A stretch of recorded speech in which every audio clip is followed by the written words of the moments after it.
Hello friends, welcome my YouTube channel AC study classes. आज की इस क्लास में कारक के 8 भेदों से बनने वाले महत्वपूर्ण अभ्यास प्रश्नों को देखेंगे। तो इसमें पहला प्रश्न पूछा गया है कि वाक्य में शब्द का संबंध किससे होता है। बताना है शब्द का संबंध पूछा गया है किससे होता है, तो लिंग से, वचन से, कारक से या इनमें से कोई नहीं। तो हमारा इसमें ग ऑप्शन सही हो जाएगा, यानी कि जो शब्द का संबंध होता है वो कारक से होता है।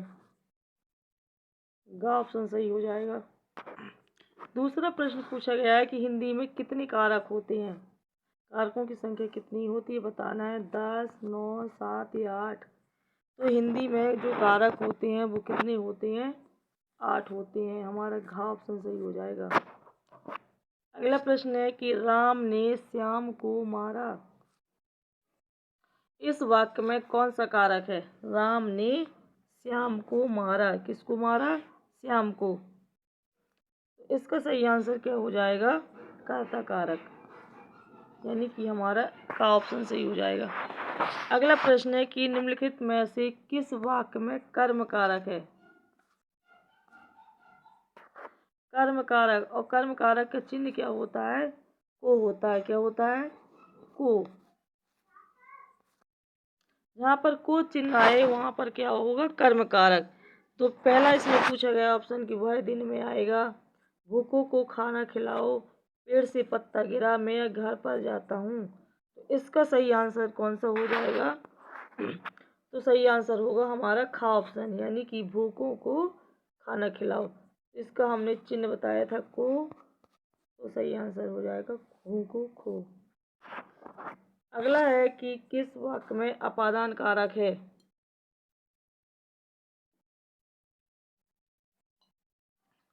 अपादान कारक किस वाक्य में है। सबसे पहले तो इसका चिन्ह देखते हैं कि अपादान कारक का चिन्ह क्या होता है। इसका चिन्ह होता है से अलग होना। से अलग, जब चीज किसी से अलग होती है तो उसमें अपादान कारक होता है। तो इसमें देखना है राम ने रावण को तीर से मारा, मोहन से अब नहीं गाया जाता, या हिमालय से गंगा निकलती है, चाकू से फल काटो। तो इसका जो राइट आंसर होगा वो क्या होगा, गा ऑप्शन, हिमालय से गंगा निकलती है। हमारा गा ऑप्शन सही हो जाएगा। अगला प्रश्न है कि को और के लिए किस कारक का चिन्ह है। को और के लिए,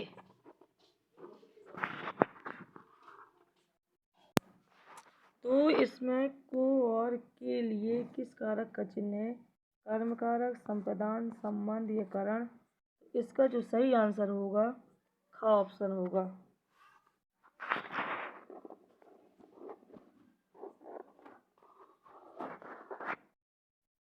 खा ऑप्शन, यानी कि जो संप्रदान कारक का चिन्ह होता है को और के लिए। अगला प्रश्न है कि प्रत्येक प्रश्न के 4 संभावित प्रश्न हैं। मतलब इसमें खाली भरना है कि प्रत्येक प्रश्न, इसमें सही देखना है कि क्या भरा जाएगा।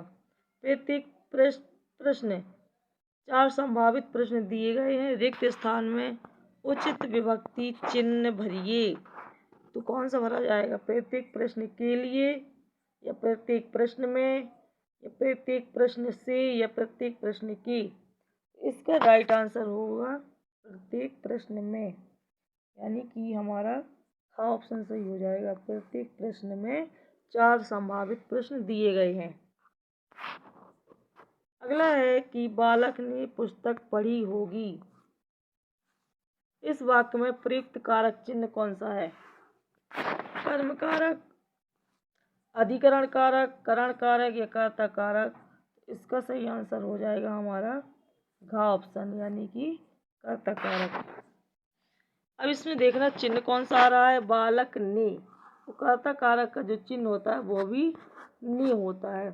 तो बालक ने पुस्तक पढ़ी होगी, किसने पढ़ी होगी, बालक ने। तो इसलिए इसमें कर्ता कारक हो जाएगा, यानी हमारा घ ऑप्शन सही हो जाएगा। अगला प्रश्न है, हे राम रक्षा करो। वाक्य में कौन सा कारक है? हे राम। कर्ता, अपादान, संबोधन या अधिकरण? तो सबसे पहले तो ये देखना है कि इसमें जो हे राम लिखा हुआ है ये किस कारक का चिन्ह है। कर्ता कारक का नहीं है, क्योंकि कर्ता नहीं होता है। अपादान का जो चिन्ह होता है वो होता है से अलग होना, से अलग। और संबोधन का चिन्ह जो होता है हे, ओ, अरे। अधिकरण में पर। तो सही आंसर क्या हो जाएगा इसका? ग ऑप्शन, यानी कि ये किसका चिन्ह है? संबोधन का। किसी को पुकारने के लिए हम इस संबोधन कारक का प्रयोग करते हैं। अगला है, वह अगले साल आएगा। इस वाक्य में कौन सा कारक है? कर्म कारक, अपादान कारक, संबंध कारक, अधिकरण कारक। अगले साल आएगा। इसका जो राइट आंसर होगा वो होगा हमारा घ ऑप्शन, यानी कि अधिकरण कारक। अगला प्रश्न है, चारपाई पर भाई साहब बैठे हैं। किस पर? चारपाई पर। आधारो अधिकरणम, यानी बैठने का आधार क्या है? चारपाई। इस वाक्य में चारपाई किस कारक में है? मैं, पे, पर। इसमें आएगा करण, संप्रदान, अधिकरण या कर्म। तो सही आंसर क्या हो जाएगा? ग ऑप्शन। अधिकरण कारक का चिन्ह क्या होता है? मैं, पे, पर, ये होता है। अगला प्रश्न है कि रमेश जयपुर से दिल्ली जा रहा है। इस वाक्य में कारक है कौन सा? जयपुर से दिल्ली जा रहा है। संबंध कारक, अपादान, करण या संप्रदान? तो रमेश जयपुर से कहाँ जा रहा है? दिल्ली जा रहा है। तो इस वाक्य में जो कारक होगा वो होगा कौन सा? अपादान, क्योंकि वो कहाँ से अलग हो रहा है? जयपुर से अलग हो रहा है। हमारा हाँ ऑप्शन सही हो जाएगा।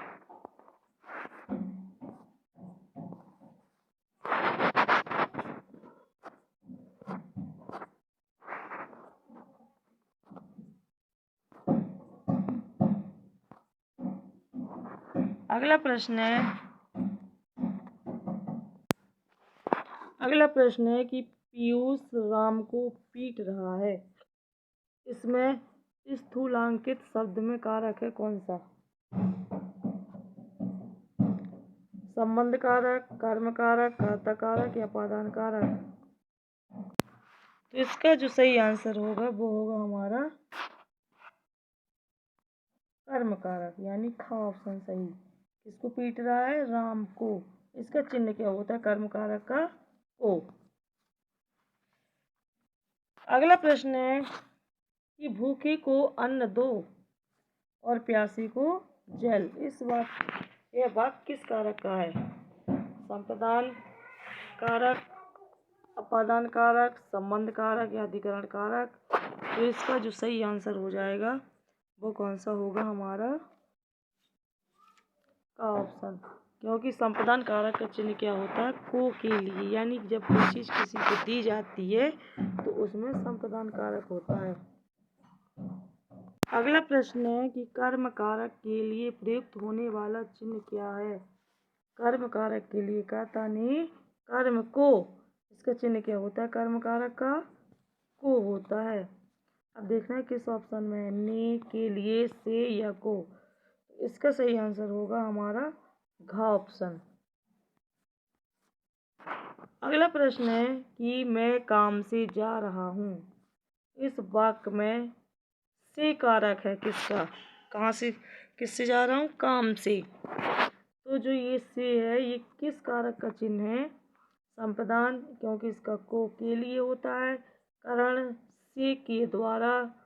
अपादान, से अलग होना, अलग होती है इसमें। अधिकरण ही मैं, पे, पर, यानी कि जब कोई चीज़ किसी का आधार होती है उसमें अधिकरण। तो इसका सही आंसर क्या हो जाएगा? ख ऑप्शन, करण कारक का चिन्ह है ये। कौन सा? से। कर्ता ने कर्म को करण से के द्वारा। तो हमारा ख ऑप्शन सही हो जाएगा। अगला प्रश्न है कि लोगों ने शोरगुल करके डाकुओं को भगाया। उपरोक्त वाक्य में कारक बताइए। कर्ता कारक, करण कारक, संप्रदान कारक या कर्म कारक। तो इसका सही आंसर क्या हो जाएगा? घ ऑप्शन, कर्म कारक। अगला है कि लड़का पेड़ से गिरा। कहाँ से गिरा? पेड़ से गिरा। उपरोक्त वाक्य में कारक बताइए। संप्रदान कारक, कर्म कारक, अपादान कारक या करण कारक। तो इसका सही आंसर हो जाएगा कौन सा? ग ऑप्शन, यानी कि अपादान कारक। अगला प्रश्न है कि पेड़ पर पक्षी बैठे हैं। इस वाक्य में पेड़ पर, इस पद में कौन सा कारक है? पेड़ पर पक्षी बैठे हैं। तो इस वाक्य में पेड़ पर कौन सा कारक है? तो इसका सही आंसर क्या हो जाएगा? करण कारक, अपादान कारक, संबंध कारक या अधिकरण कारक। तो सही आंसर क्या होगा? आधारो अधिकरणम, यानी किस पर बैठे हैं? पेड़ पर बैठे हैं। हमारा घ ऑप्शन सही हो जाएगा इसमें। अगला प्रश्न है कि निम्न शब्द में अधिकरण कारक का प्रयोग हुआ है। किसमें हुआ है? वाहनारूढ़, वाहन पर रूढ़, सप्ताधीश, गंगा जल, रेखा चित्र। तो किसमें हुआ है? तो हमारा सही आंसर हो जाएगा का ऑप्शन, वाहनारूढ़, यानी वाहन पर रूढ़, आरूढ़। तो ये हमारा का ऑप्शन सही हो जाएगा इसका। अगला प्रश्न है कि सीमा कुत्ते से डरती है। इस वाक्य में कौन सा कारक है? सीमा किससे डरती है? कुत्ते से। अपादान कारक, करण कारक, कर्म कारक या संबोधन कारक। इसका सही आंसर हो जाएगा हमारा का ऑप्शन, किससे डरती है? कुत्ते से। तो हमारा अपादान कारक सही हो जाएगा। अगला प्रश्न है कि ए राकेश यहाँ आओ। इस वाक्य में कौन सा कारक है? ए राकेश यहाँ आओ, कौन सा कारक है? अधिकरण कारक, संबोधन कारक, कर्ता कारक या करण कारक। इसका सही आंसर क्या हो जाएगा? हाँ ऑप्शन, संबोधन। किसी को पुकारने के लिए हम संबोधन कारक का प्रयोग करते हैं। अगला प्रश्न है कुर्सी पर मास्टर जी बैठे हैं। किस पर बैठे हैं? कुर्सी पर।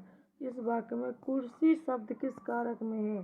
करण कारक, संप्रदान कारक, संबंध कारक या अधिकरण कारक। तो राइट आंसर क्या होगा हमारा? अधिकरण कारक। बैठने का आधार क्या है? कुर्सी। अगला प्रश्न है कि रमा विद्यालय से घर जाती है। इसमें कारक है कौन सा? कहाँ से जाती है? विद्यालय से। अपादान कारक,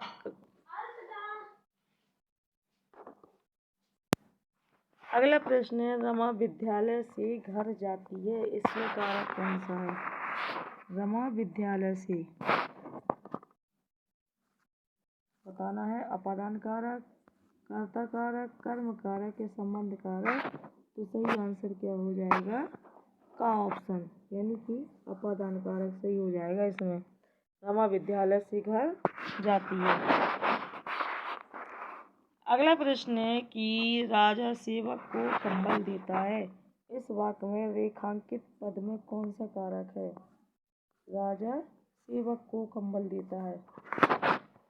कर्म कारक, संबंध कारक, संप्रदान कारक या कर्ता कारक। तो किसको देता है कंबल को? कर्ता ने कर्म को करण से के द्वारा, संप्रदान को के लिए। जबकि हमने बताया था कि कोई चीज़ किसी को दी जाती है तो वहाँ पर संप्रदान कारक होता है। तो इसका सही आंसर भी कौन सा हो जाएगा? संप्रदान कारक। ग ऑप्शन सही हो जाएगा। अगला प्रश्न है कि राम की गाय चरती है। इस वाक्य में कौन सा कारक है? राम की गाय चरती है। कर्ता कारक, कर्म कारक, संबंध कारक या अधिकरण कारक। इसका सही आंसर क्या हो जाएगा? ग ऑप्शन, संबंध कारक।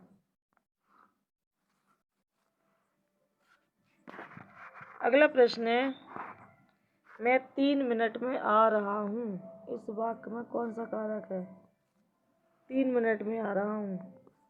कर्ता कारक, संबंध कारक, अधिकरण कारक या संप्रदान कारक। तो इसका सही आंसर क्या हो जाएगा?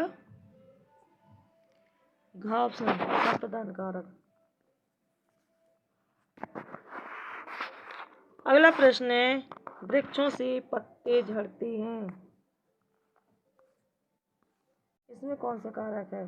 कर्ता कारक, संप्रदान कारक, अपादान कारक या अधिकरण कारक? इसका सही आंसर क्या हो जाएगा? ग ऑप्शन, यानी कि अपादान कारक।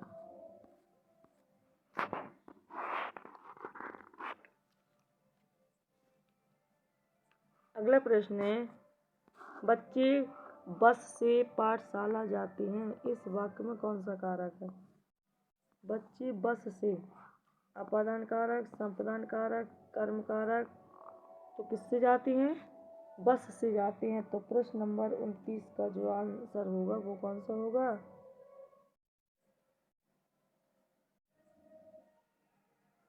इसमें एक ऑप्शन नहीं दिया गया है, तो किससे जाते हैं? बस से, यानी इसमें साधन का प्रयोग किया गया है। तो यहाँ हमारा जो घ ऑप्शन होना चाहिए वो होना चाहिए करण कारक। कौन सा? करण कारक। तो हमारा आंसर भी यही हो जाएगा, घ ऑप्शन, यानी कि करण कारक सही हो जाएगा इसमें। अगला प्रश्न है कि चूहा बिल से बाहर निकला, इसमें कौन सा कारक है? बिल से बाहर निकला, संप्रदान कारक, अपादान कारक, करण कारक या संबंध कारक? तो इसका जो सही आंसर हो जाएगा वो हो जाएगा अपादान कारक, यानी चूहा बिल से बाहर निकला। ऑप्शन सही हो जाएगा इसमें।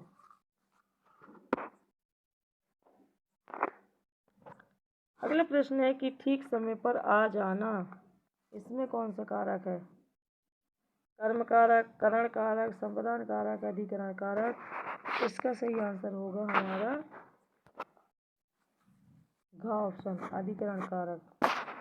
अगला प्रश्न है, वह मुझसे अलग रहता है, रेखांकित शब्द के आधार पर बताइए कि यहाँ कौन सा कारक है?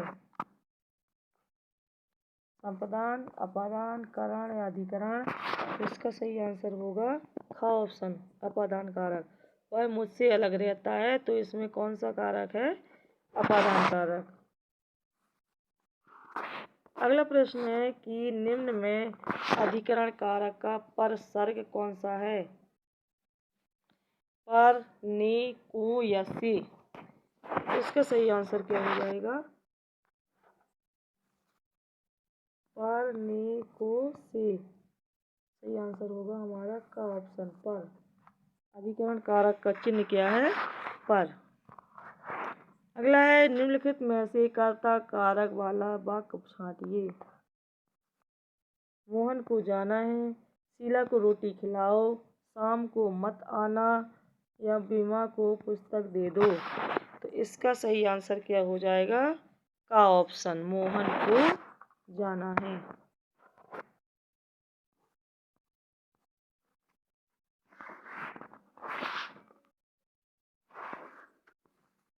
अगला प्रश्न है, क्रियापरक व्याकरणिक कोटि चिन्हित कीजिए। कारक, लिंग, वचन या पक? राइट आंसर क्या हो जाएगा? का नंबर, कारक। हमारा का नंबर सही हो जाएगा। अगला प्रश्न है, राजा भिक्षुक को दान देता है। राजा भिक्षुक को, किसको? भिक्षुक को। इसमें कौन सा कारक है? कर्म कारक, अपादान कारक, संप्रदान कारक, करण कारक? इसका सही आंसर क्या हो जाएगा? ग ऑप्शन, संप्रदान कारक। भिक्षुक को दान देता है, तो सही आंसर होगा हमारा ग ऑप्शन। अगला प्रश्न है, मुख्य अतिथि के सम्मान में यह आयोजन किया गया, इस वाक्य में रेखांकित कारक बताइए। अधिकरण, कर्ता, कर्म, संप्रदान? इसका सही आंसर क्या हो जाएगा? ख ऑप्शन हो जाएगा, कर्ता कारक।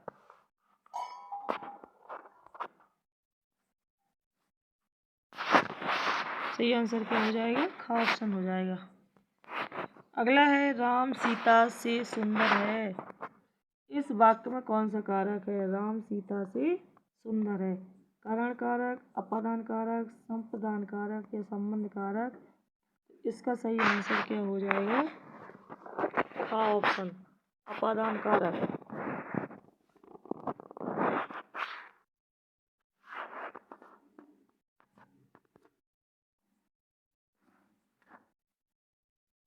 यानी कि राम सीता से सुंदर है, तो इस वाक्य में जो कौन सा कारक है? सही आंसर क्या हो जाएगा?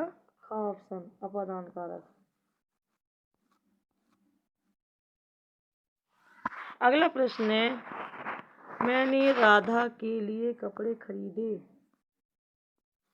इस वाक्य में कारक का प्रकार बताइए।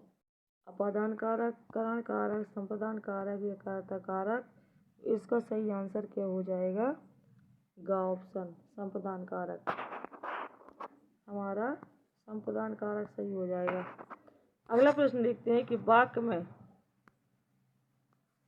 जिस शब्द से क्रिया के संबंध का बोध होता है उसे क्या कहते हैं? जिस शब्द से क्रिया के संबंध का बोध होता है उसे संबंध कारक, अपादान कारक, करण कारक या संपादान कारक। तो इसका जो सही आंसर होगा वो हो जाएगा ग ऑप्शन करण कारक।